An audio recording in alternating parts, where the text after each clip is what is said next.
joie, que la paix, la grâce et la communion du Saint-Esprit soient votre partage. Que Dieu vous bénisse de partout où vous nous suivez. Que Dieu vous soutienne. Que Dieu vous comble de sa grâce. Nous bénissons le Seigneur, nous prions le Seigneur. Éternel notre Dieu, Dieu Tout-Puissant, nous te rendons des actions de grâce, nous te bénissons pour ton amour, ta beauté et ta fidélité. Tu es Dieu, tu es grand, tu es redoutable. Père, que ton nom soit glorifié, que ton nom soit élevé parce que tu es Dieu.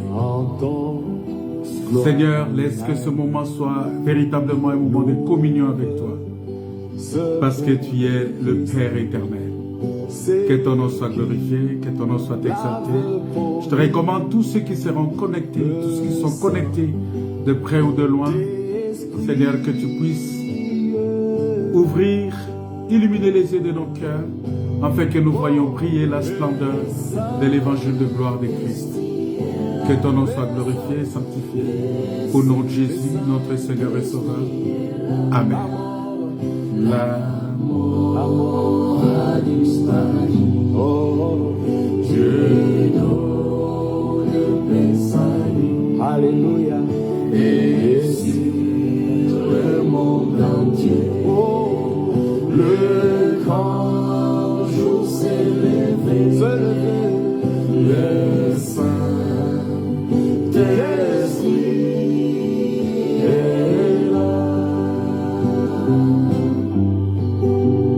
L'obscurité s'enfuit, la lumière a jailli, chasse de guerre troublée, toute crédulité, car Christ, le roi de rois, repent l'esprit des foi, le Saint-Esprit est là. Le Saint-Esprit est là. Oh, le Saint-Esprit est là.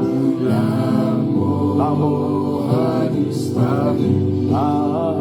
Dieu donne plein salut. Alléluia. Et sur le monde entier, oh, le grand jour se lever.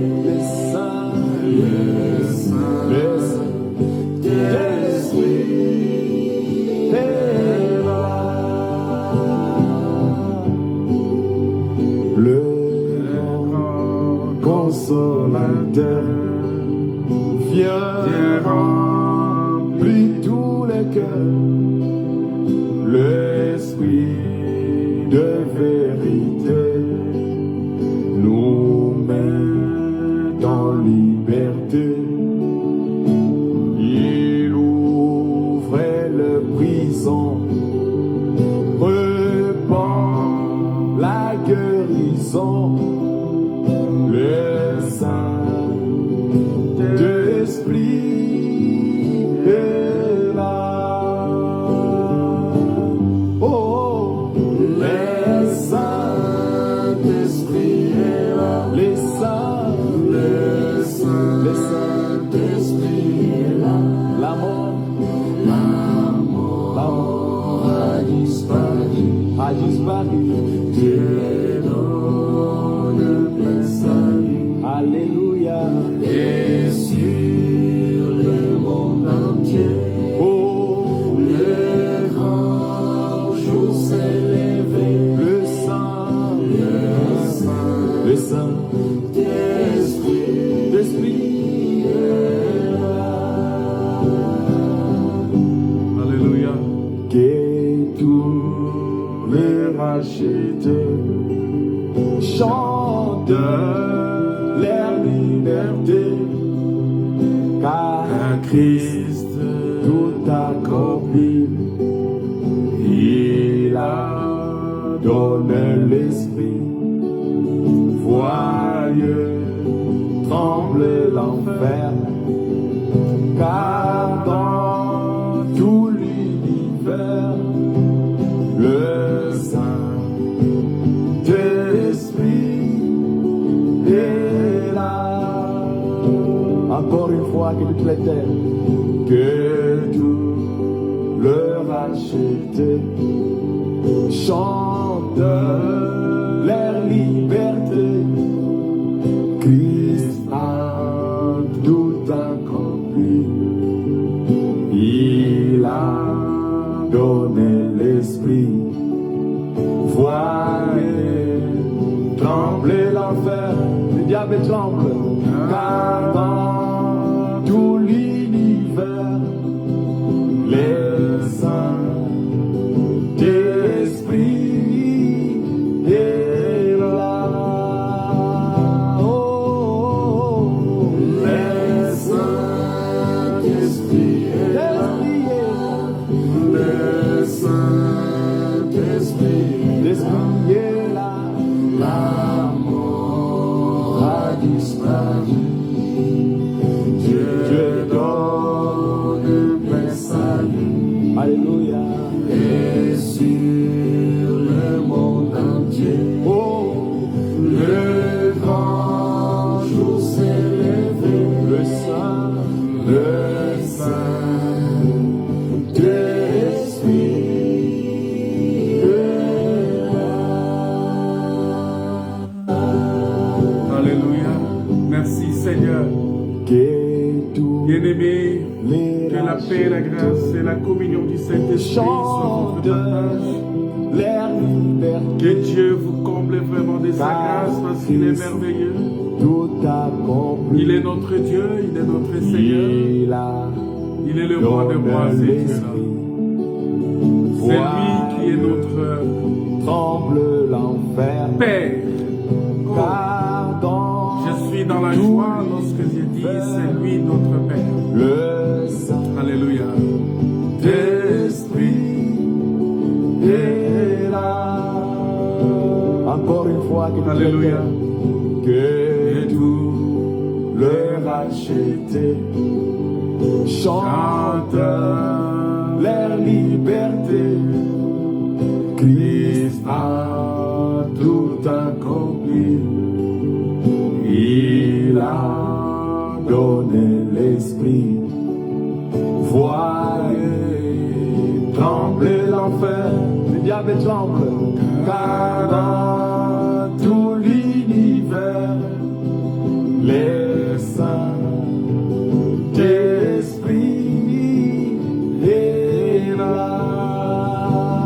Oh, les Saint-Esprit est là. Le Saint-Esprit est là. La mort a disparu. Dieu donne plein salut. Alléluia. Et sur le monde entier, oh, le grand jour s'est levé. Le Saint-Esprit est là. Shalom bien-aimés, shalom frères et sœurs, que la paix, la grâce et la communion du Saint-Esprit soient votre partage. Que Dieu vous bénisse de partout où vous nous suivez, que Dieu vous comble vraiment de sa grâce, parce qu'il est notre Père, il est notre Dieu, il est le roi des rois. Il a permis encore que nous puissions nous retrouver ce soir pour partager sa parole. Comme je l'avais annoncé depuis la semaine passée, nous avons décalé un peu notre timing, le temps de notre culte du soir, au lieu que cela se fasse à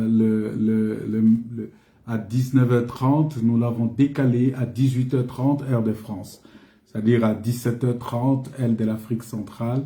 Et voilà, donc ça nous permet d'être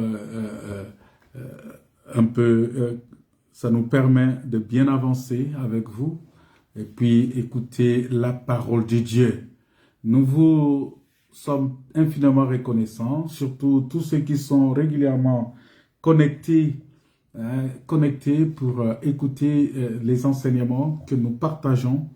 Et nous croyons que c'est quelque chose d'extraordinaire parce que lorsque nous sommes enfants de Dieu, nous devons rester enfants de Dieu. Et donc, nous sommes en train de parler d'un sujet très, très important. Le sujet que nous développons, c'est la nouvelle naissance. Et vous savez, ce sujet de nouvelle naissance, c'est un sujet beaucoup plus vaste, comme je l'avais dit. C'est un sujet beaucoup plus profond. C'est un sujet beaucoup plus correct. C'est un sujet beaucoup plus qui demande d'aller vraiment petit à petit, pas à pas, pour essayer de creuser le minimum afin d'arriver à faire comprendre ce que c'est la nouvelle naissance. Nous étions en train de parler de tous ceux qui sont en Christ, des avantages d'être en Christ. Parce que nous avons dit qu'être en Christ, c'est une bénédiction. Nous avons dit qu'être en Christ, c'était ça a une grande importance parce que lorsque nous sommes en Christ, la Bible dit que en Christ, nous avons tout pleinement.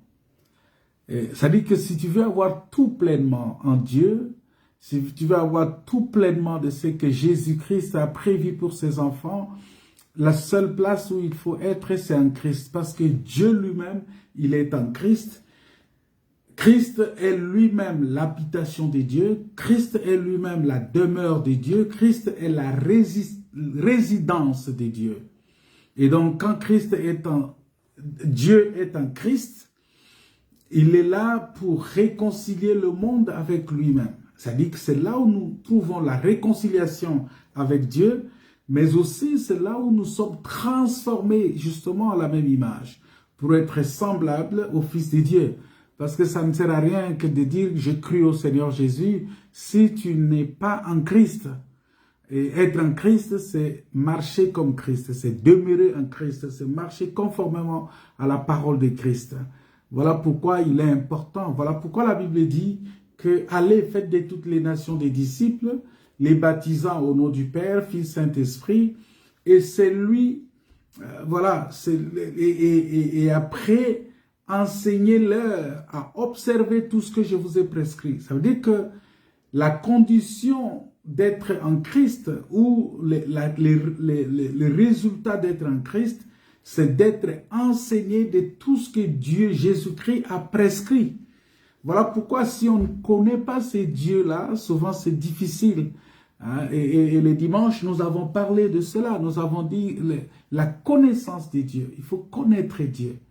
C'est très important, bien-aimé, de connaître Dieu. Parce que si tu ne connais pas Dieu, tu vas naviguer à vue. Tu vas marcher sans te rendre compte. Parce que la Bible dit dans Jean 17, verset 3, que la vie éternelle, c'est qu'ils te connaissent, toi le seul vrai Dieu. Vous voyez? Donc c'est la connaissance de Dieu qui donne la vie éternelle. Et cette connaissance-là de Dieu, nous le recevons parce que le baptême, c'est juste l'ouverture de la porte pour nous. On va voir ça. Et lorsque nous entrons par le baptême, c'est comme nous avons traversé la mer Rouge. Et lorsque nous traversons cette mer Rouge, maintenant, l'enseignement commence. L'enseignement commence réellement après la mer Rouge. Parce que avant la mer Rouge, nous avons tout ce que nous avons connu comme étant l'agneau qui est immolé et que le peuple devrait manger tout en étant, tout en fermant sa ceinture, et que le peuple de Dieu devrait être dans une dimension où il doit manger, mais aussi à la hâte, il faut manger vite, et que tout un chacun qui pouvait recevoir le sang de l'agneau sur son linteau ou sur le poteau de sa porte, il était immédiatement sauvé. C'est-à-dire que cette personne-là devrait quitter l'Égypte pour aller dans le désert. Et c'est dans le désert que le Seigneur nous enseigne. Parce que Dieu nous enseigne tantôt d'une manière, tantôt d'une autre. il nous enseigne par les circonstances, il nous enseigne par les situations du vécu, il nous enseigne par plusieurs manières. Vous voyez, et c'est dans le désert que nous devons apprendre à observer tout ce qu'il a prescrit. Parce que l'enseignement pour observer tout ce que Dieu a prescrit, ça s'apprend dans le désert.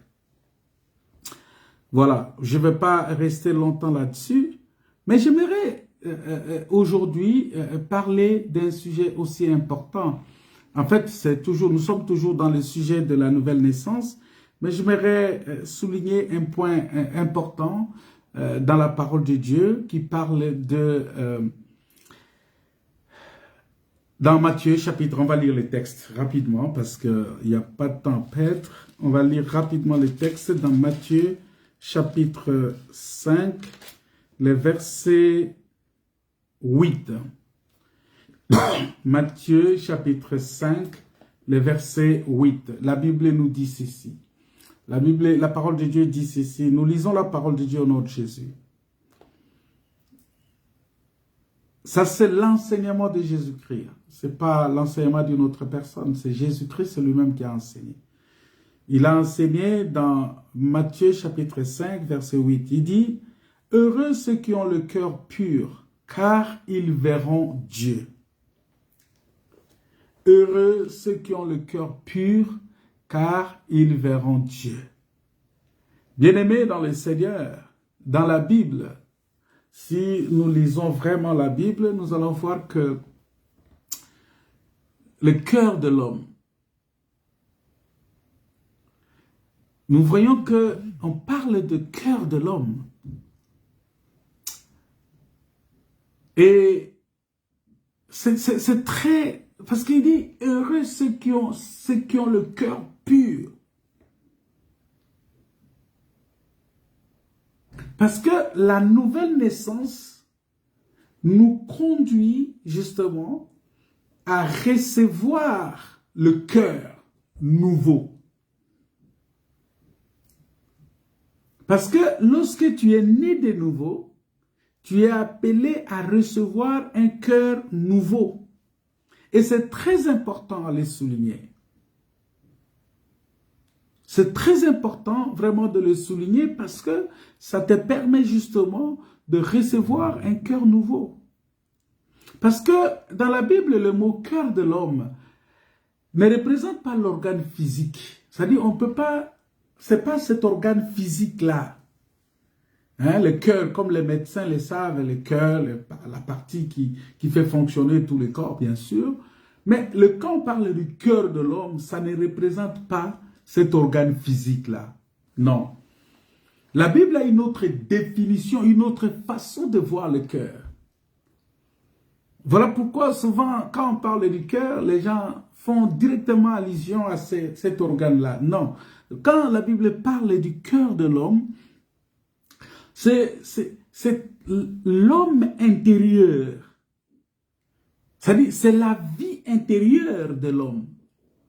Vous voyez? Et c'est-à-dire, toutes les dimensions de la personnalité humaine est résumée par ce mot-là, cœur. Toute la dimension de ta personnalité. Voilà pourquoi nous devons comprendre que c'est pas pour rien hein, que dans la Bible, cela est marqué plusieurs fois, je pense plus de 1000 fois même, ça dit près de 1000 fois. Si vous lisez la Bible, vous sélectionnez mot cœur de l'homme ou cœur dans la Bible, vous allez voir que c'est beaucoup plus parlé. Dieu a beaucoup parlé des cœurs. Parce que cela montre quand même son importance. Donc quand Dieu parle du cœur de l'homme, il voit l'homme intérieur. Il voit la vie intérieure de l'homme. Il voit tout ce que tu es. Voilà pourquoi nous devons savoir que le cœur de l'homme, ça dit à un certain moment, depuis le jardin d'Éden, le cœur de l'homme est rentré sous l'empire du péché. Le cœur de l'homme est rentré sous l'empire du péché. Et c'est pourquoi la Bible dit que c'est du cœur des hommes que viennent toutes les mauvaises pensées, toutes les mauvaises paroles, toutes les paroles méchantes et trompeuses. Toutes ces choses-là, ça vient du cœur de l'homme, ainsi que toutes les actions mauvaises. Vous voyez? C'est-à-dire, dans le cœur, il y a d'abord ce qu'on appelle les mauvaises pensées dans le cœur de l'homme. Il y a les mauvaises pensées, c'est-à-dire on touche la pensée. Dans le cœur de l'homme, il y a aussi les paroles méchantes et trompeuses. Et dans le cœur de l'homme, nous avons aussi les actions mauvaises. Parce que la Bible dit que le cœur de l'homme, vous allez voir que lorsqu'il y a des mauvaises pensées,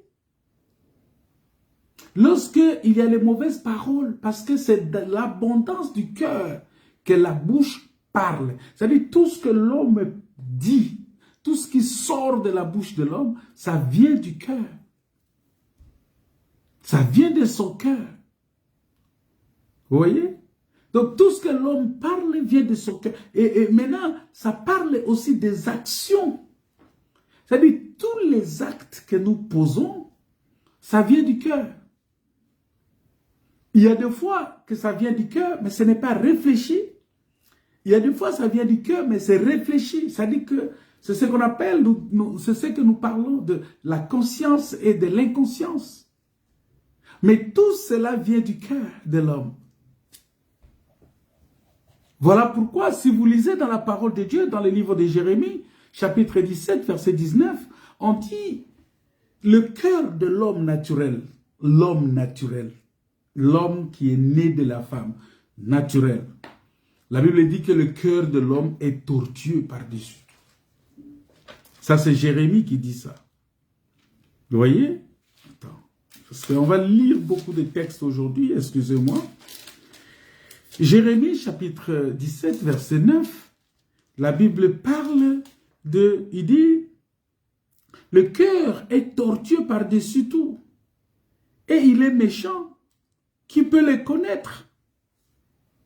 Voyez, qui peut connaître le cœur? On dit le cœur est tortueux par-dessus tout. Le cœur est faux. Lorsqu'on prend Proverbe chapitre 17, le verset Proverbe chapitre 17, le verset 20, la Bible nous dit que un cœur faux ne trouve pas le bonheur. C'est-à-dire, il y a une catégorie de gens aussi qui ont un cœur faux. C'est Jérémie 17, verset 9. Ce n'est pas Jérémie 7, Jérémie 17. Donc, on dit un cœur qui est faux ne trouve pas le bonheur. C'est-à-dire, il y a des gens, c'est ça, ce qui dit Proverbe chapitre 17 aussi, verset 20. Ce cœur-là qui est faux, ça ne peut pas trouver le bonheur. Et le cœur qui est faux, il n'est pas droit. Selon Actes chapitre 8, verset 21, ce cœur-là n'est pas droit. Vous ne voyez pas que ce cœur-là qui est faux soit droit, non. Et c'est souvent des cœurs qui sont partagés aussi, selon Osée chapitre 10, verset 2. C'est-à-dire que c'est un cœur qui est partagé. Vous allez voir que ce cœur-là est partagé entre le bien et le mal. Voilà pourquoi vous allez remarquer que quelqu'un peut être en train, il se présente devant lui, il veut être à la fois dans le monde et dans les choses de Dieu. C'est quelqu'un qui a un cœur partagé. Il a un cœur partagé. Parce qu'il veut à la fois être dans le monde et dans les choses de Dieu. C'est très compliqué. Attends, je vais retrouver ce texte-là. On dit, Osée chapitre 10, le verset 2, la Bible dit ceci. Leur cœur est partagé. Ils vont emporter la peine. L'Éternel renversera leurs autels et et détruira leur statut. Israël était une vigne féconde qui rendait beaucoup de fruits. Plus ses fruits étaient abondants, plus il a multiplié les autels. Plus son pays était prospère, plus il a embelli les statues. C'est-à-dire, regardez, ça parle ici d'un peuple qui a connu le Seigneur, ce peuple Israël, mais qui a été béni. Et nous voyons que plus il prospère, plus aussi il multiplie les statues, il multiplie les autels. Vous voyez? Et plus il prospère, plus il utilise cette prospérité-là pour embellir les statues. Ça veut dire quoi?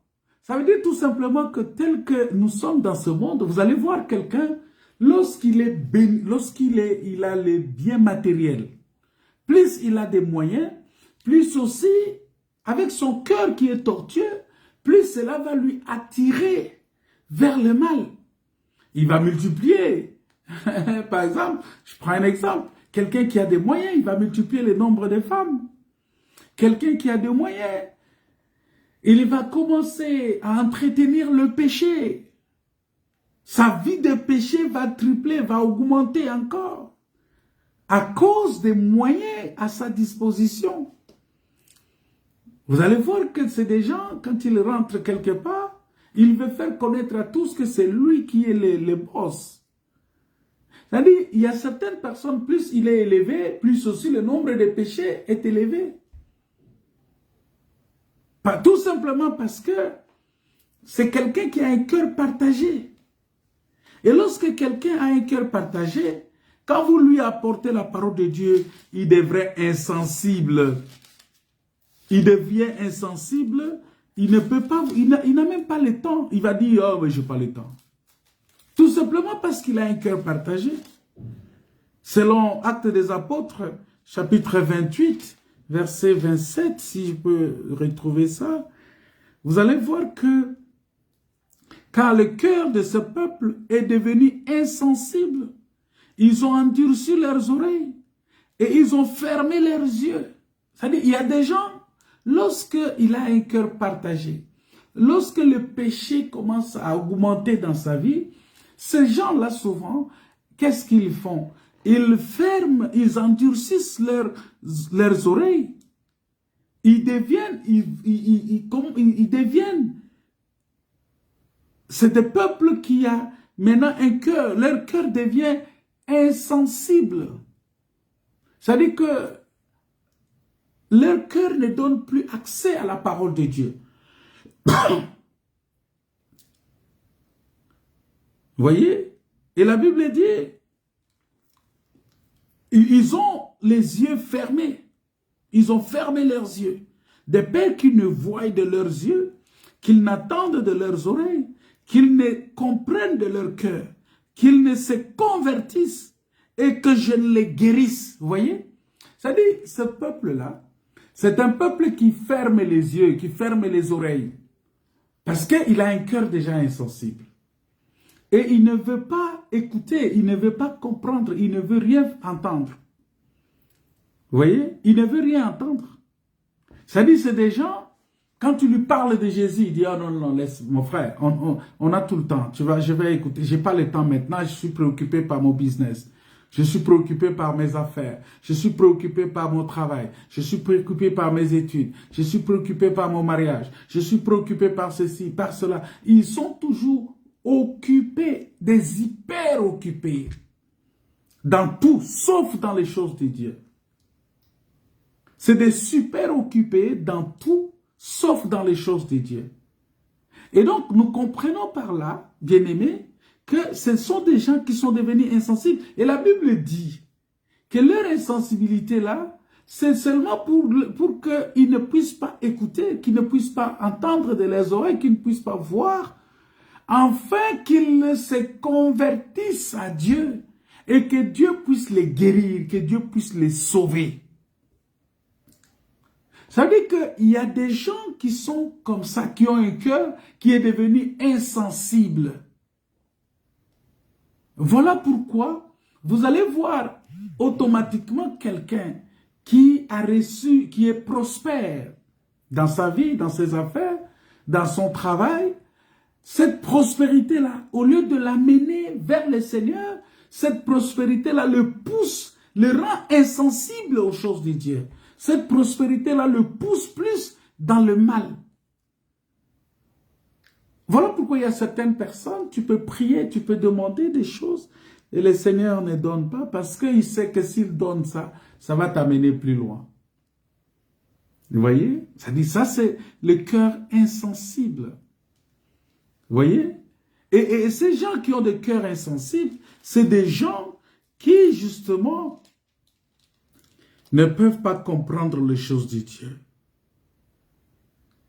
Et il y a des gens aussi, qui ont, là je suis en train de parler d'abord des cœurs. Je suis en train de parler des cœurs. Si nous lisons dans les livres de Matthieu, chapitre 5, verset 28, on dit, si quelqu'un regarde une femme, quiconque regarde une femme pour la convoiter, a déjà commis un adultère avec elle dans son cœur.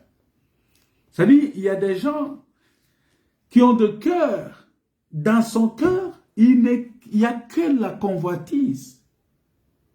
Dans son cœur, il y a l'infidélité dans son cœur, selon Ézéchiel, chapitre 6, verset 9. Dans son cœur, il est pervers et il convoite, il est indocile dans son cœur. Tu regardes une femme, tu commences à l'envier dans ton cœur, à la convoiter dans ton cœur, tu deviens adultère dans le cœur, vous voyez? C'est-à-dire que dans l'homme, je parle ici d'un cœur qu'on dit l'homme intérieur. Parce que quand on parle du cœur, je vous ai déjà dit ça, ce n'est pas cet organe-là physique. Non. Mais c'est l'intérieur de l'homme. Vous voyez? C'est toute la personnalité humaine qui est concernée par ça. Toutes les dimensions de la personnalité humaine. C'est ça qu'on appelle le cœur. Voilà pourquoi, bien-aimés dans le Seigneur, nous devons comprendre ces choses parce que le cœur de l'homme doit être un cœur qui est appelé à recevoir la parole de Dieu. Maintenant, on dit, heureux ceux qui ont le cœur pur, car ils verront Dieu. Mais je ne suis pas encore arrivé là-bas, on va y arriver, on va expliquer, mais il faut que je vous explique d'abord c'est quoi le cœur. Il y a d'autres personnes aussi qui ont des cœurs rusés, orgueilleux. C'est-à-dire que dans son cœur, il est rusé. Tout ce qu'il fait, c'est la ruse. Tout ce qu'il fait, il fait avec orgueil. C'est ce que Osée 13 nous dit, et Abdias chapitre 1, verset 3, nous dit, si nous lisons là-bas, nous allons voir qu'il y a d'autres personnes dans leur cœur. Attends, je vais Osée chapitre 13, le verset 6, la Bible dit ceci.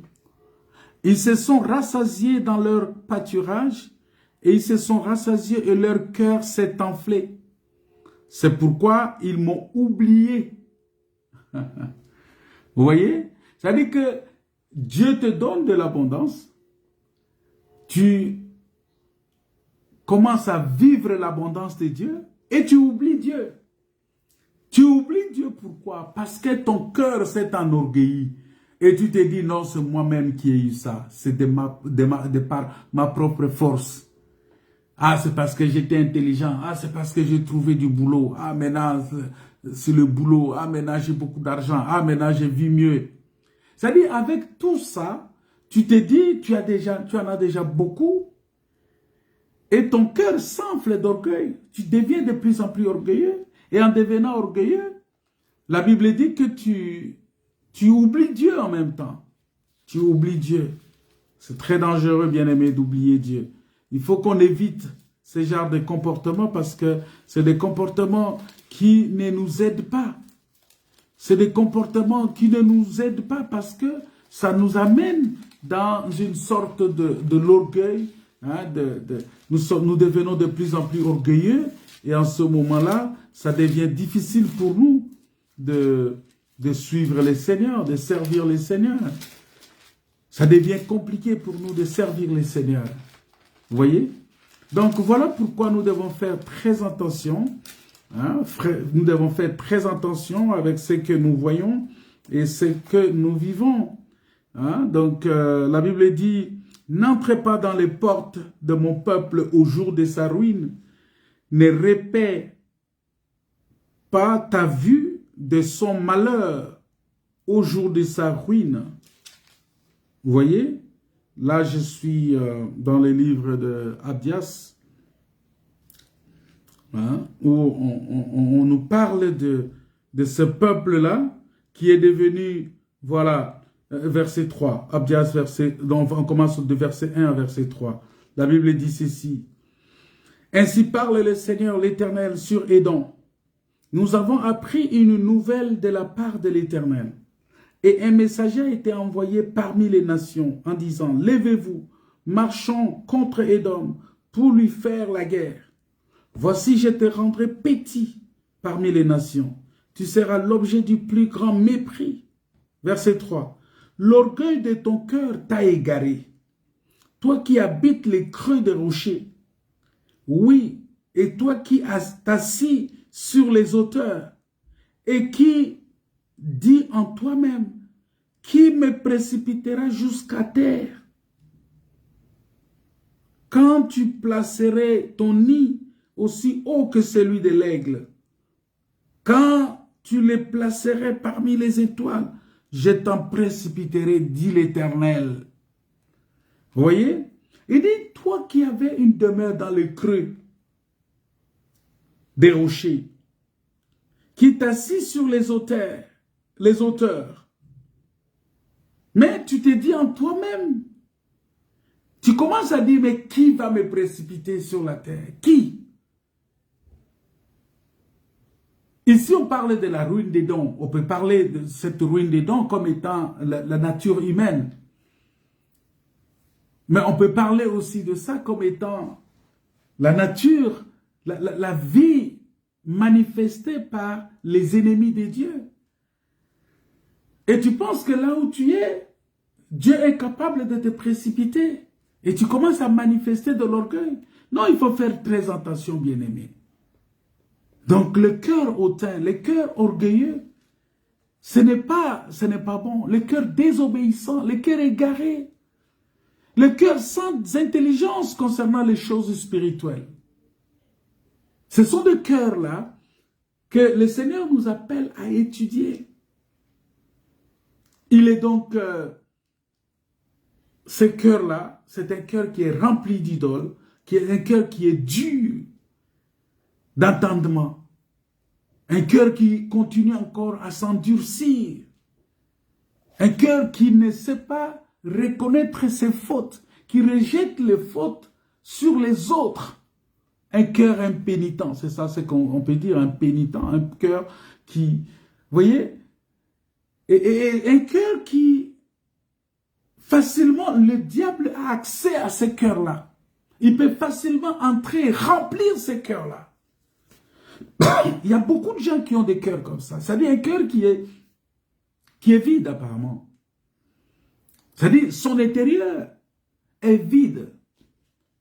Au lieu qu'il puisse prendre la parole de Dieu et remplir l'intérieur, son intérieur de la parole, non, il ne peut pas remplir son intérieur de la parole. Et qu'est-ce qu'il fait? La Bible dit que il a un cœur qui est vide et que Satan peut facilement remplir ce cœur-là. Satan peut facilement remplir son cœur parce que c'est un cœur qui est totalement impénitent. Un cœur qui est vide. Un cœur qui ne sait pas se soumettre à la parole de Dieu. Voilà pourquoi la Bible nous dit, bien-aimés, que heureux ceux qui ont le cœur pur, car ils verront Dieu. Vous voyez? Heureux l'homme qui a le cœur pur, parce qu'il va voir Dieu. Donc si tu n'as pas un cœur pur, oublie cela. Tu ne verras pas le Seigneur. Tu ne verras pas Dieu. Et c'est très, très, très important pour nous, vraiment, véritablement, d'avoir un cœur pur. Mais maintenant, nous allons voir que je ne veux pas vraiment, si je reste là-dedans, il y a beaucoup de choses à voir. Hein. Vous allez, il y a les cœurs méchants, incrédules, il y a beaucoup de sortes de cœurs. Mais nous voyons que le cœur naturel de l'homme, donc l'homme intérieur naturel, est tout le contraire d'un cœur pur. Parce que le cœur naturel de l'homme, c'est le cœur que nous avons décrit là.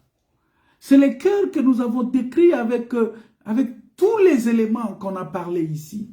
Et ce cœur-là est le contraire d'un cœur pur. Et ce cœur-là, ce n'est pas...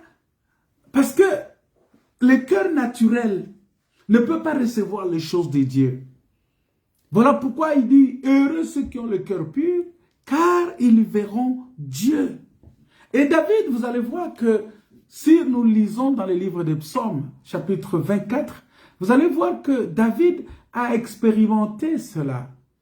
En disant, qui pourra monter à la montagne de l'Éternel? Qui s'élèvera jusqu'à son lieu saint? C'est lui qui a les mains innocentes et les cœurs purs. Vous voyez? Il a expérimenté ça. Il dit, qui peut monter? Hein? Psaume 24, versets 3 à 4. Il dit, qui pourra monter à la montagne de l'Éternel? Qui s'élèvera jusqu'à son lieu saint? C'est seulement celui qui a les mains innocentes et le cœur pur. C'est lui qui n'a pas tué, c'est lui qui n'a pas versé le sang, et c'est lui qui a un cœur pur. Voilà pourquoi lorsqu'on parle de l'intérieur de l'homme comme étant représentant le cœur de l'homme, le cœur, le Seigneur, David a compris ça.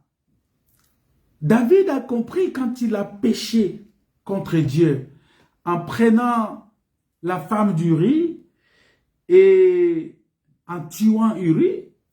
David était tombé dans un adultère, mais aussi dans le meurtre. Il a péché devant Dieu. Et lorsque le prophète est venu le voir, le prophète lui a enseigné la parole de Dieu. Le prophète lui a dit, ben, écoutez, tu as commis un péché. Et David s'est mis tout de suite à terre en train de prier et à faire sa repentance. Mais vous allez voir que dans sa prière de repentance, dans le livre de Psaume 51, si nous lisons au 12e verset, on va voir qu'il dit « Oh Dieu, crée en moi un cœur pur. » Vous voyez? Il demande à Dieu de créer en lui un cœur pur.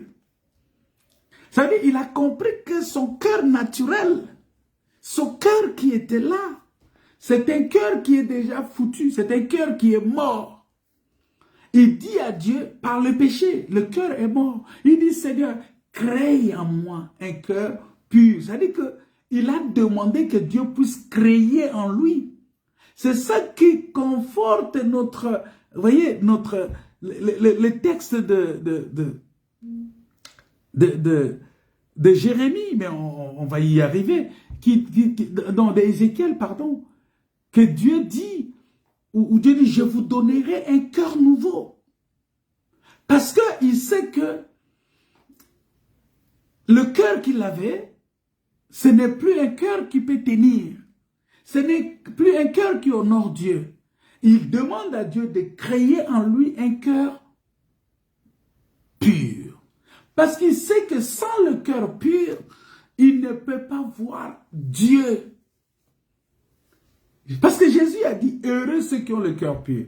Donc, pour que David, dans son état de péché, puisse espérer voir Dieu, il a demandé à Dieu, Seigneur, crée en moi un cœur pur et renouvelle en moi un esprit disposé. Je ne parle pas de l'esprit disposé aujourd'hui, je parle de cœur pur. Il dit, oh Dieu, crée en moi un cœur pur. C'est-à-dire, il demande dans sa prière, et c'est ça la nouvelle naissance en fait. Crée en moi un cœur pur. Oui, il dit, Seigneur, crée en moi un cœur pur. Celui qui est né de nouveau, c'est celui en qui Dieu a créé un cœur pur. Et nous comprenons ici que le cœur pur, c'est l'homme nouveau. C'est un intérieur de l'homme renouvelé. C'est toute la dimension de la personnalité humaine régénérée. Mais c'est justement pour cela que le Seigneur Jésus est venu. Parce qu'il est venu en fait d'opérer dans l'homme le miracle de la régénération.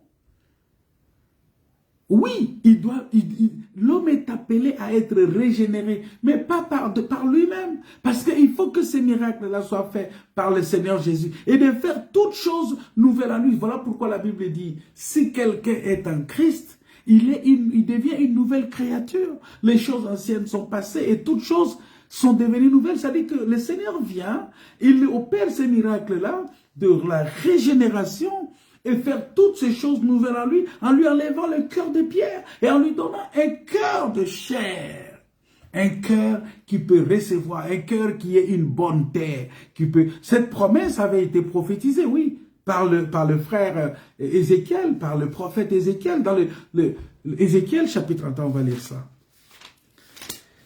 Ézéchiel chapitre, oh là là, Ézéchiel chapitre 36, on va prendre le verset 26. Voilà, il dit ceci.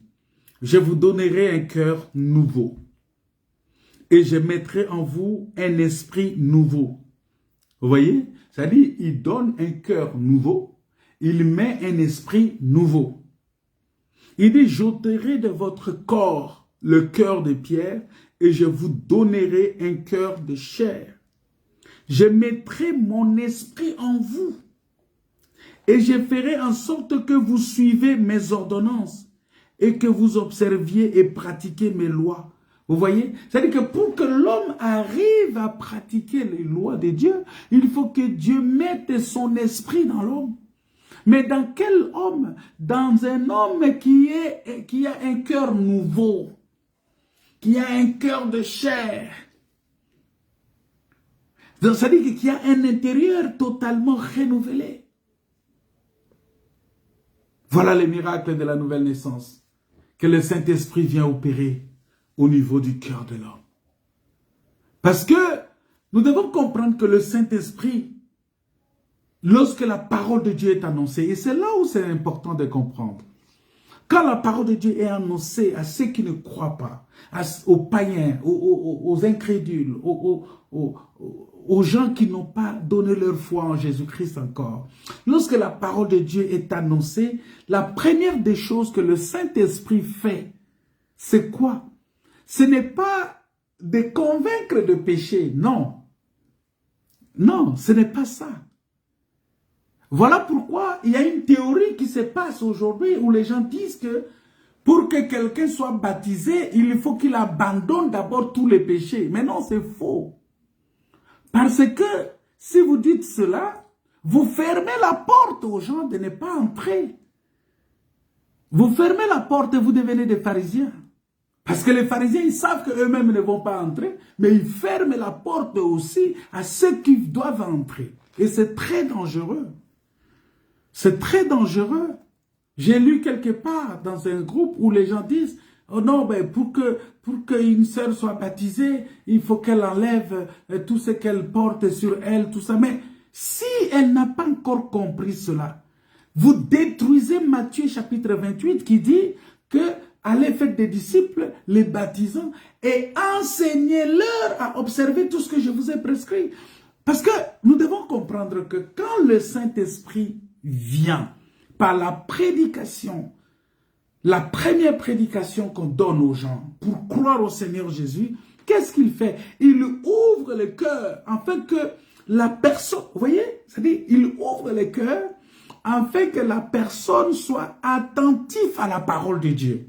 Ça, c'est la première des choses que le Saint-Esprit fait. Et ça s'explique par le livre de 1 Thessaloniciens chapitre 1, verset 9 à 10, où dit quel accès nous avons eu auprès de vous. C'est-à-dire, le Saint-Esprit donne d'abord l'accès à la parole de Dieu auprès de personnes qui ne croient pas. Il donne accès. Il ouvre le cœur. Un Thessalonicien explique ça clairement. Il dit, il donne l'accès aux personnes pour recevoir la parole de Dieu. Après avoir eu l'accès, ils doivent se convertir en Dieu en abandonnant les idoles pour servir les dieux vivants. Là, ils sont déjà engagés parce que quelqu'un ne peut pas se convertir s'il n'est pas engagé. Et l'engagement d'une bonne conscience, c'est la décision que la personne dit que, écoutez, de tout ce que je suis, je décide maintenant de suivre le Seigneur. C'est-à-dire, il décide dans l'état où il est.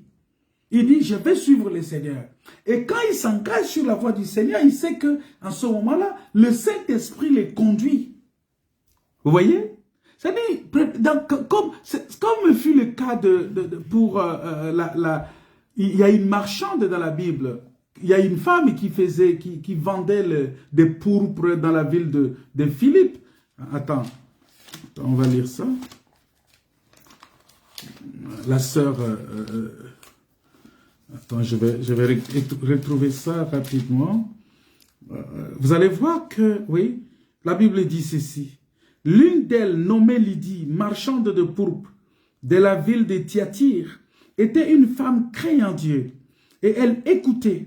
Le Seigneur lui ouvrit les cœurs pour qu'elle fût attentive à ce que disait Paul. C'est-à-dire, ça c'est Actes des Apôtres chapitre 16, verset 14. C'est-à-dire, il ouvre les cœurs. Alors ensuite, quand le Saint-Esprit ouvre les cœurs, après cela, le Saint-Esprit touche le cœur et convainc le cœur de péché, comme les jours de Pentecôte. Il convainc, c'est comme après le message de Pierre, il dit qu'ils eurent le cœur vivement touché. Et quand ils vont avoir le cœur vivement touché, lorsque le cœur est ouvert, et le cœur est touché par la parole de Dieu, la Bible dit qu'il est convaincu, à ce moment-là, le cœur est convaincu de péché. C'est alors que la personne s'est convertie en recevant Jésus-Christ dans son cœur. La conversion, c'est quoi? C'est le changement de direction. C'est une décision, justement, de changer de direction. Et cette décision-là est appuyée par le Saint-Esprit. Il prend la décision maintenant que bon, je vais recevoir Jésus-Christ dans mon cœur comme mon Seigneur et Sauveur. Et la Bible dit que c'est premièrement en croyant du cœur qu'on parvient à la justice. Et ensuite, en confessant de la bouche qu'on parvient au salut. Vous voyez? Ça c'est Romains chapitre 10, verset 2. Donc la régénération, la nouvelle naissance, se fait d'abord au niveau du cœur. Et c'est ensuite que l'on entre dans la vie chrétienne. Vous voyez, dans la vie chrétienne, on commence en marchant dans l'obéissance. Vous voyez, et on commence à enseigner la doctrine de Jésus, la doctrine, la parole profonde. Vous voyez, on commence à expliquer la profondeur des choses de Dieu pour que les gens puissent rentrer maintenant dans ce qu'on appelle la crainte du Seigneur. Parce que la crainte du Seigneur, c'est le commencement de la sagesse. Vous voyez? Et c'est ce que Philippe a dit à l'eunuque éthiopien. Si tu crois de tout ton cœur, cela est possible. Croire de tout son cœur, c'est plus qu'une adhésion. C'est plus qu'une adhésion. C'est ou une croyance intellectuelle. Ce n'est pas une croyance intellectuelle ici. Comme c'est le cas pour les démons qui croient aussi que Dieu existe. Parce que la croyance intellectuelle, c'est la croyance que les démons ont. Juste dire, ah, je crois en Dieu. Non, ça ne suffit pas. Il faut prendre la décision de dire, bon, écoutez, j'arrête ma course. Ici, je change de direction. Donc, tu changes de direction. Donc, c'est ça, croire de tout son cœur. Donc, c'est avoir la foi pour accepter Jésus-Christ comme son sauveur personnel. C'est avoir la foi pour recevoir le pardon de ses péchés. C'est avoir la foi pour être son disciple, c'est-à-dire accepter de le suivre. Parce que quand on est disciple du Seigneur, on accepte de suivre le Seigneur partout. Et c'est aussi avoir la foi pour abandonner ses péchés. Parce que si tu n'as pas la foi, tu ne peux pas abandonner les péchés. Parce que tu vas continuer toujours à espérer dans ta vie actuelle. Parce que cela te procure le bonheur selon toi. Alors que par la foi, tu te dis, même si j'abandonne cette vie, si j'abandonne ceci, pour le Seigneur s'occupera de moi. Tu te dis, si j'abandonne l'adultère aujourd'hui, ou la fornication, ou le vol, ou le mensonge, ou le meurtre, ou toutes ces choses-là, si j'abandonne cela, je suis convaincu que le Seigneur, c'est-à-dire croire de tout son cœur, est un engagement total. Donc tu prends un engagement total. Et c'est ce que la Bible nous demande. Un engagement total de notre cœur à Dieu. Que notre cœur, il faut que notre cœur, justement, revienne à Dieu. La Bible dit, revenir de tout notre cœur à Dieu, selon Jérémie 24, verset 7. C'est-à-dire, tout le cœur revient à Dieu. C'est ça. C'est-à-dire, c'est d'appliquer notre cœur et de chercher Dieu de tout notre cœur. Appliquer notre cœur et de chercher Dieu. Écoutez, on va lire ça dans 2 Chroniques. 2 Chroniques, le chapitre 30.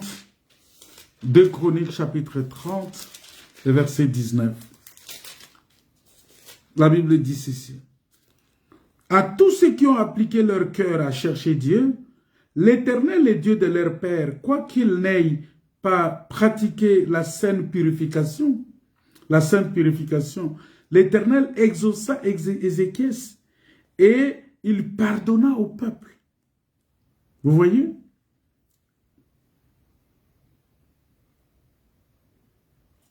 Voyez? Là, on commence au verset 18 pour bien comprendre. Car une grande partie du peuple, beaucoup de ceux d'Éphraïm, de Manassé, d'Issachar et des Zaboulons, ne s'étaient pas purifiés. Et ils mangèrent la Pâque sans se conformer à ce qui était écrit. Mais Ézéchias pria pour eux, en disant, « Veille l'Éternel qui est bon, pardonnez à tous ceux qui ont appliqué leur cœur à chercher Dieu. L'Éternel est Dieu de leur père. » Vous voyez? Que le Seigneur pardonne. Vous voyez, c'est ça justement. Tout celui qui applique son cœur, ça dit quoi? Tu prends la décision de sortir ton cœur de toute ta vie passée et de l'orienter vers le Seigneur Jésus-Christ. C'est ça justement ce que nous appelons la nouvelle naissance. C'est ça la nouvelle naissance, mes frères et sœurs. Parce que si tu ne comprends pas cela, ça va être très, très compliqué pour toi. Voilà pourquoi, à un certain moment, ce que Dieu veut de toi et moi, c'est la décision que nous devons prendre de le suivre. La décision que nous devons prendre d'engager notre cœur sur la voie de Dieu. Voyez? Il dit, vous m'invoquerez et vous partirez. Vous me prierez et je vous exaucerai. Vous me chercherez et vous me trouverez si vous me cherchez de tout votre cœur. Voyez? Dieu dit, si vous me cherchez de tout votre cœur, c'est-à-dire tu engages tout ton être intérieur à suivre le Seigneur. Si tu engages tout ton être intérieur à suivre le Seigneur, tu trouveras le Seigneur. Tu le trouveras. La Bible dit, heureux ceux qui gardent ses préceptes, qui les cherchent de tout leur cœur. Quel que soit ton état dans lequel tu te trouves maintenant, je te demande simplement de chercher Dieu de tout ton cœur, d'appliquer ton cœur et de chercher Dieu de tout ton cœur. Selon Psaume chapitre 119, verset 2. Parce que lorsque tu cherches Dieu de tout ton cœur, le Seigneur va se manifester en toi. Voilà pourquoi nous disons que cet engagement-là, de bonne conscience, cette décision-là de suivre Jésus, cette décision-là de s'orienter, d'orienter son cœur vers le Seigneur, cette décision-là te permet justement d'avoir un cœur pur. Heureux ceux qui ont le cœur pur, car ils verront le Seigneur. Il faut que nous puissions apprendre à diriger notre cœur vers Dieu. Diriger notre cœur vers Dieu. C'est très important. C'est très important. Parce que lorsque tu gardes ton cœur dans un état partagé, ça va être difficile et compliqué pour toi. Voilà pourquoi il faut appliquer son cœur. Appliquer son cœur et chercher Dieu de tout son cœur. La Bible dit pour toi, dirige ton cœur vers Dieu.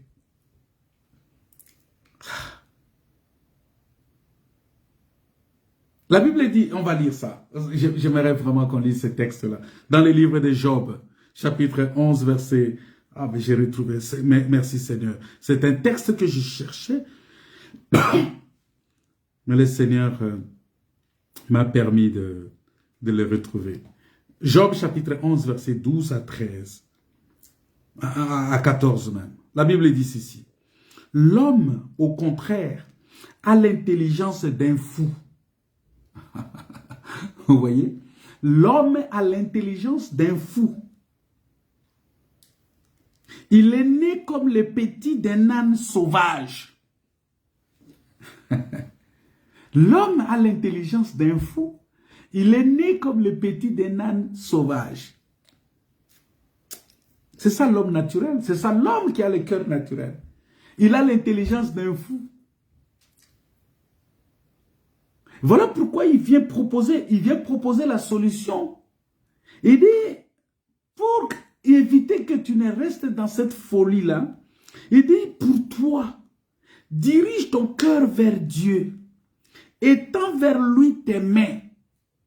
Dirige ton cœur vers Dieu. C'est-à-dire ton être intérieur. Je vous avais déjà expliqué que quand on parle du cœur de l'homme, ce n'est pas le cœur physique là, ce n'est pas le cœur là physique que les médecins manipulent des fois, ils opèrent, ils mettent des choses, ils remplacent des choses dans ce cœur-là. Non, ce n'est pas ça.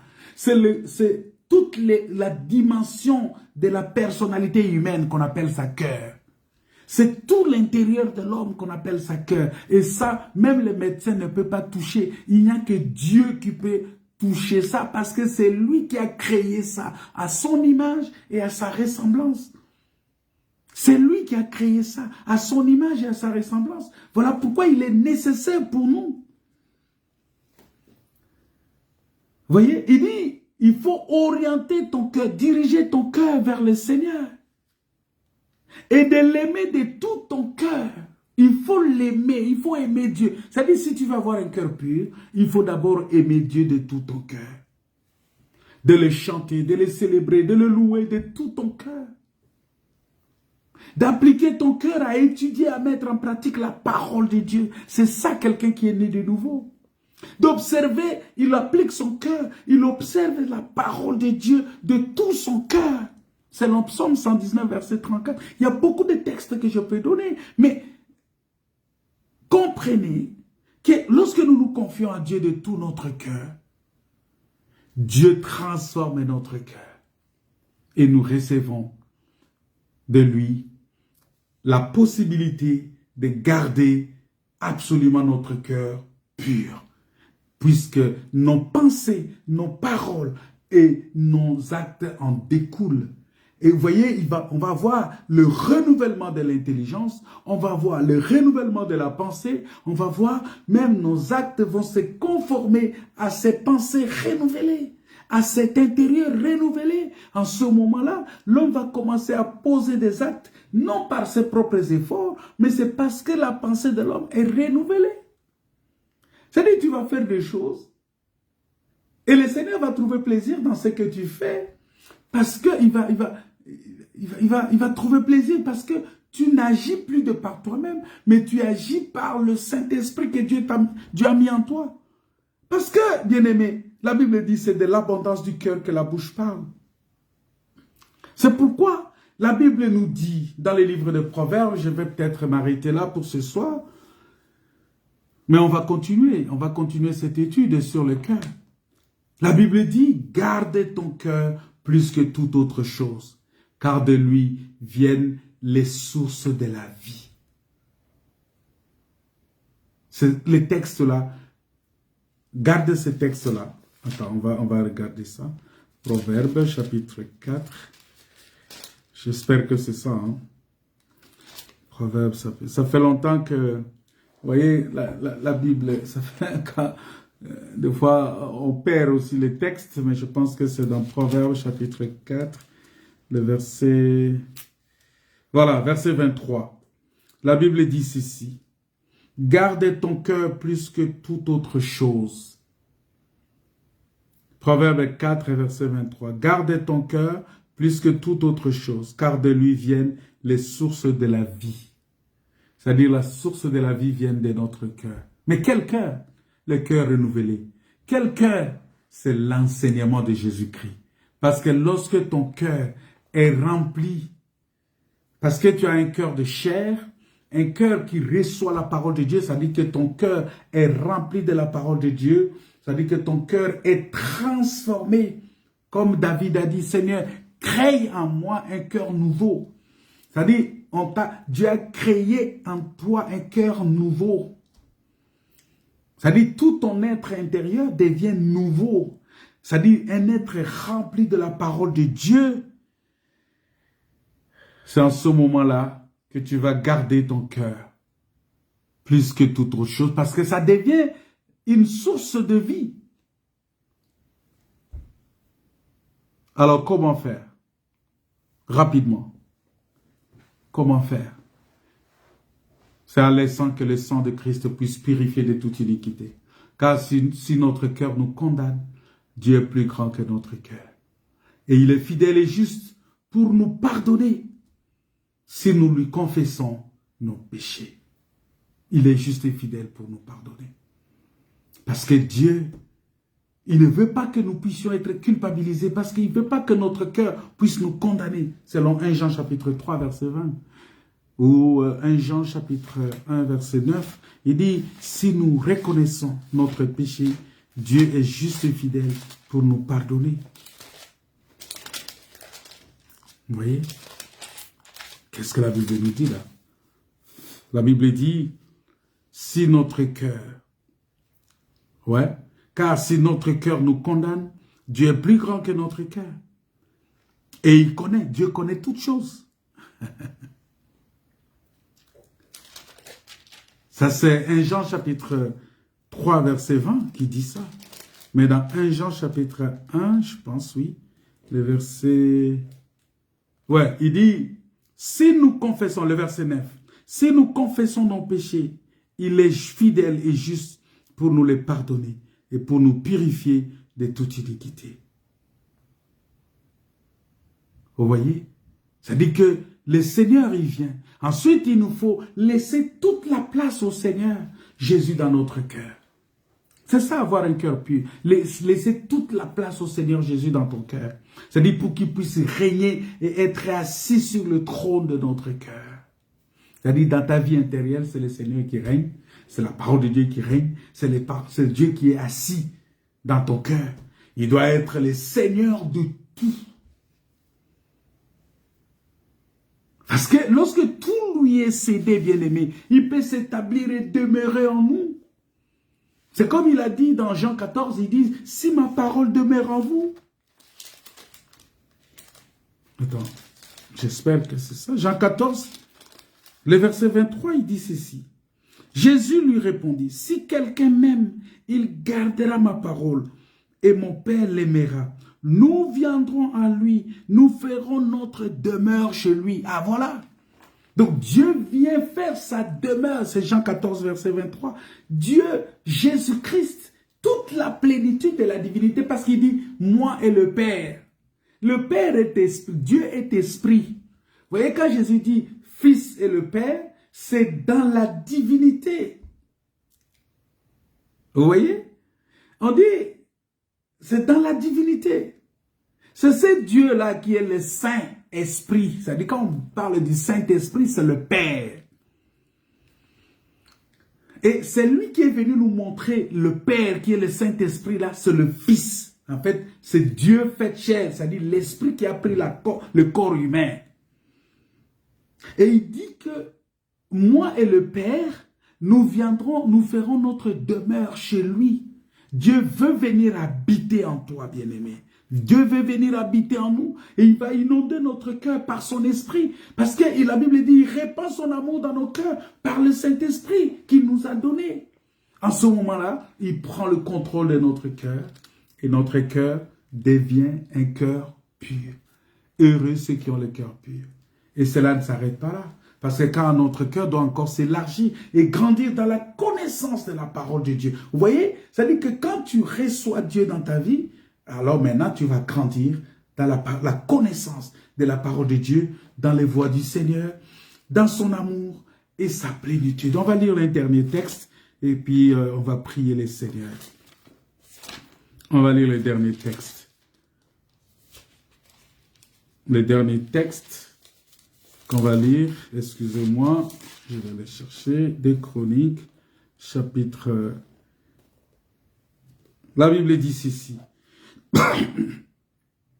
L'Éternel affermit la royauté entre les mains de Josaphat, à qui tout Juda apportait des présents et qui eut en abondance des richesses et de la gloire. Son cœur grandit, écoutez, son cœur grandit dans les voies de l'Éternel et il fit encore disparaître de Juda des hauts lieux et les idoles. C'est-à-dire que lorsque ton cœur grandit dans la connaissance de Dieu, en ce moment-là, tu vas commencer à faire disparaître tout ce qui avait pris la première place dans ton cœur, hein, tout ce qui était... Voilà pourquoi ma prière ce soir pour toi est que le Saint-Esprit puisse illuminer les yeux de notre cœur, de ton cœur, afin que tu puisses vraiment comprendre quelle est la sagesse, quelle est l'espérance qui s'attache à l'appel de Dieu dans ton cœur et quelle est la richesse de la gloire de son héritage. Bien-aimé, c'est très important.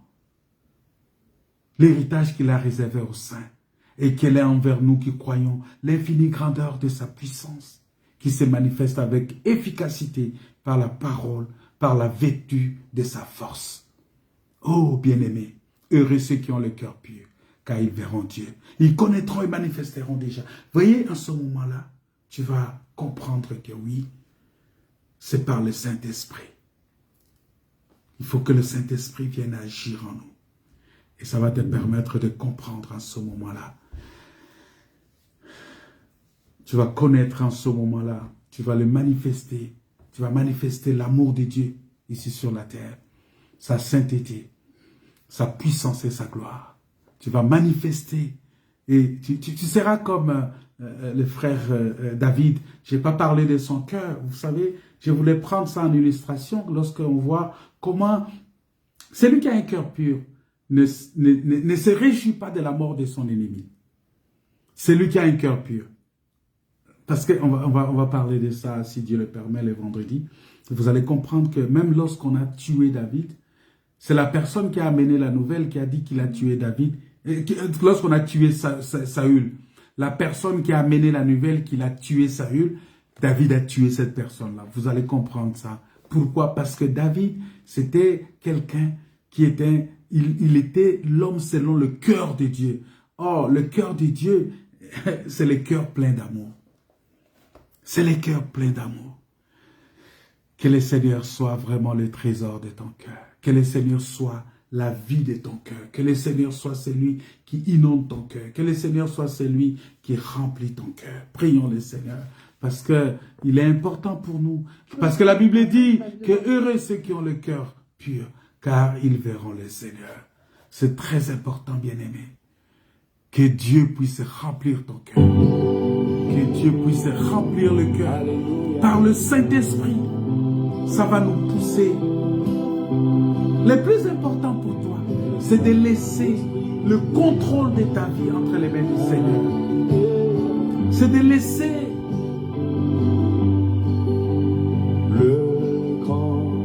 le contrôle de ta vie. Est-ce que vous voulez savoir où est votre cœur maintenant? Si tu veux le savoir, la Bible dit qu'il est là où se trouve ton trésor. Chantons gloire à la... Les trésors, c'est ce que tu as de précieux. Et si tu veux savoir où est ton cœur maintenant, il faut comprendre là où est ton trésor. Oh, notre trésor, les véritables trésors, c'est en Jésus-Christ. Et là où est ton cœur, c'est là où est ton trésor. Mais si ton trésor est les biens de ce monde, ton cœur va être dans les biens de ce monde.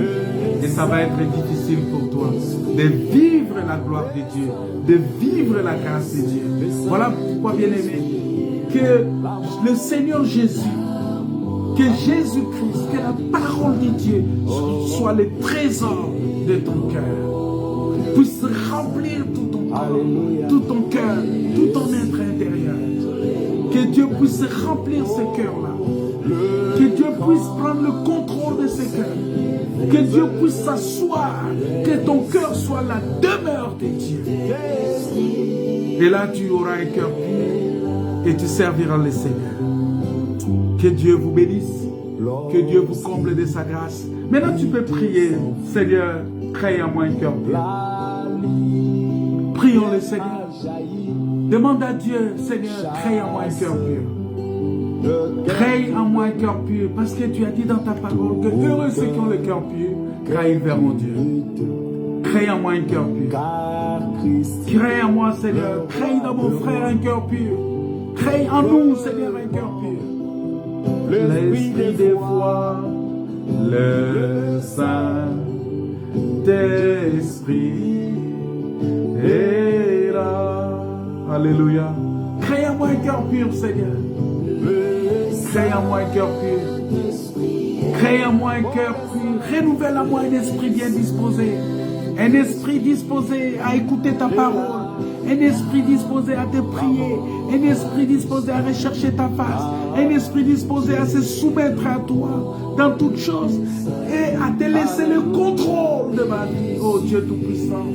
Crée en moi un cœur pur. Crée en mon frère un cœur pur. Crée en nous un cœur pur. Parce que tu es Dieu. Tu es notre Seigneur. Tu es notre Saint. Tu es notre Père. Tu es le Dieu Tout-Puissant. Merci pour ta grâce, ta bénédiction. Merci pour tout ce que tu fais. Que la paix, la grâce et la communion du Saint-Esprit soient notre partage. Soyez bénis, mes frères et sœurs. Alléluia. L'Esprit de vérité vient remplir tout notre cœur. Nous met en liberté. Il ouvre les prisons, répand la guérison. Alléluia. Le Saint-Esprit est là. Soyez bénis, que Dieu vous bénisse de partout. Soyez renouvelés et que le Seigneur crée en vous un cœur pur. Bien-aimés dans le Seigneur, que Dieu vous bénisse, que Dieu vous comble vraiment de sa grâce, que Dieu vous remplisse de sa bonté, de sa fidélité, de la joie d'être sauvé, de la joie du Saint-Esprit. Prie le Seigneur, que le Seigneur te donne un cœur pur, qu'il crée en toi un cœur pur. Parce que le cœur pur, il n'y a que Dieu qui peut créer ça. Tu ne peux pas avoir le cœur pur de par toi-même. C'est Dieu qui crée en toi un cœur pur. C'est Dieu qui crée un cœur pur et il te donne. Et que Dieu te donne un cœur pur qu'il a créé pour toi. Chantons les libertés. Alléluia. Seigneur, merci pour tout. Merci pour ta parole. Sois béni, sois loué. Au nom de Jésus, notre Seigneur et Sauveur. Amen. Si vous avez été béni par ce message, partagez-les dans le groupe. Partagez-les partout. Que Dieu vous bénisse, que Dieu vous comble de sa grâce, que Dieu renouvelle sa bonté, sa puissance en vous, que vous soyez guéris. S'il y avait des gens malades ici, soyez guéris au nom de Jésus-Christ. Soyez renouvelés au nom de Jésus. Que Dieu vous soit favorable. Nous disons que pour les frères et sœurs qui sont avec nous ici, demain on se retrouve à 18h30 en présentiel pour prier les Seigneurs. Demain on se retrouve en présentiel pour louer les Seigneurs, pour pour prier, pour écouter la parole de Dieu sur les enseignements, sur les mariages, sur la vie de famille, la vie de couple. Je vous réitère encore que nos enseignements de mercredi et vendredi sont désormais à partir de 18h30. De 18h30 à 19h45. On est désolé d'avoir débordé un peu, que le Seigneur nous pardonne pour ces débordements, que vous nous pardonnez aussi. Et voilà, on s'en tient à cela. 18h30, 19h30. Que Dieu vous bénisse, que Dieu vous comble de sa grâce. Soyez bénis au nom de Jésus. Amen.